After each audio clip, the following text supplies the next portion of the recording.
ಈ ವೆದರ್ಗೆ ನಾಲ್ಗೆ ರುಚಿ ಕೆಟ್ಟೋದಾಗ ಬಿಸಿ ಬಿಸಿ ರೊಟ್ಟಿ ಚಪಾತಿ ಅಥವಾ ಬಿಸಿ ಅನ್ನಕ್ಕೆ ಮಧ್ಯಾಹ್ನ ಹೊತ್ತಲ್ಲಿ ತುಪ್ಪ ಹಾಕೊಂಡು ತಿಂದರೆ ಆಹಾ ಸ್ವರ್ಗನೇ. ನಾನಿಲ್ಲಿ ಸಿಂಪಲ್ಲಾಗಿ ಕ್ಯಾರೆಟ್ ಚಟ್ನಿ ಮಾಡ್ತಾ ಇದ್ದೀನಿ. ಕ್ಯಾರೆಟು ಕಣ್ಣಿಗೆ ಸ್ಕಿನ್ ಕೇರ್ಗೆ ಬಹಳನೇ ಒಳ್ಳೆಯದು. ಹಸಿಯಾಗಿ ತಿಂದ್ರಂದ್ರೂ ಇನ್ನೂ ಒಳ್ಳೆಯದು. ನಾನಿಲ್ಲಿ ಕುಟ್ಟೋ ಕಲ್ಲಲ್ಲಿ ಕುಡ್ತಾ ಇದ್ದೀನಿ. ನೀವು ಬೇಕಾದರೆ ಮಿಕ್ಸರ್ ಕೂಡ ಹಾಕೋಬೋದು. ಕ್ಯಾರೆಟ್ನ ಹಾಕ್ಕೊಂಡು ಸಣ್ಣಗೆ ಕುಡ್ತಾ ಇದ್ದೀನಿ. ಹುರಿದಿರುವ ಮೆಣಸಿನ್ಕಾಯಿ ಹಾಕ್ಕೊಂಡು ರುಚಿಗೆ ತಕ್ಕಷ್ಟು ಉಪ್ಪು, ಸ್ವಲ್ಪ ಜೀರಿಗೆ, ಬೆಳ್ಳುಳ್ಳಿನ ಹಾಕ್ಕೊಂಡು ಸಣ್ಣಗೆ ಕುಡ್ತಾ ಇದ್ದೀನಿ.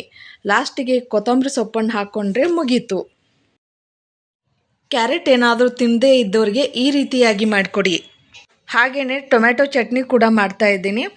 ಮೊದಲಿಗೆ ಟೊಮ್ಯಾಟೊನ ಸಣ್ಣದಾಗಿ ಕಟ್ ಮಾಡಿಕೊಂಡು ಹುರ್ಕೊಂಡು ಇಟ್ಕೊಂಡಿದ್ದೀನಿ. ಕುಟ್ಟೋ ಕಲ್ಲಿಗೆ ಹುರಿದಿರುವಂಥ ಮೆಣಸಿನ್ಕಾಯಿನ ಹಾಕೋತಾ ಇದ್ದೀನಿ. ರುಚಿಗೆ ತಕ್ಕಷ್ಟು ಉಪ್ಪು, ಸ್ವಲ್ಪ ಜೀರಿಗೆ, ಹುರ್ಕೊಂಡಿರುವಂಥ ಟೊಮ್ಯಾಟೊ, ಬೆಳ್ಳುಳ್ಳಿನ ಹಾಕ್ಕೊಂಡು ಸಣ್ಣಗೆ ಕುಟ್ತಾ ಇದ್ದೀನಿ. ನೀವು ಏನಾದರೂ ಬೇಕಾದರೆ ಸ್ವಲ್ಪ ಸಕ್ಕರೆ ಹಾಕ್ಕೋಬೋದು, ಇಲ್ಲ ಅಂದರೆ ಬಿಡ್ಬೋದು. ನಾನಿಲ್ಲಿ ಸಕ್ಕರೆ ಹಾಕಿಲ್ಲ. ಅಂದರೆ ಹಾಕಿದರೆ ಸ್ವಲ್ಪ ಹುಳಿ ಹುಳಿ ಸಿಹಿ ಸಿಹಿಯಾಗಿ ಕೂಡ ಇರುತ್ತೆ. ಈ ರೀತಿಯಾಗಿ ಚಟ್ನಿ ಮಾಡೋದಕ್ಕೆ ಜಾಸ್ತಿ ಏನೂ ಸಮಯ ಬೇಕಾಗಿಲ್ಲ. 10 ನಿಮಿಷದಲ್ಲಿ ಚಟ್ನಿ ಮಾಡ್ಬೋದು. ಈ ರೀತಿಯಾಗಿ ಚಟ್ನಿನ ಮಾಡ್ಕೊಂಡು ತಿನ್ನಿ, ಬಹಳನೇ ರುಚಿಯಾಗಿರುತ್ತೆ. ಲೈಕ್ ಮಾಡಿ, ಶೇರ್ ಮಾಡಿ, ಸಬ್ಸ್ಕ್ರೈಬ್ ಮಾಡಿ.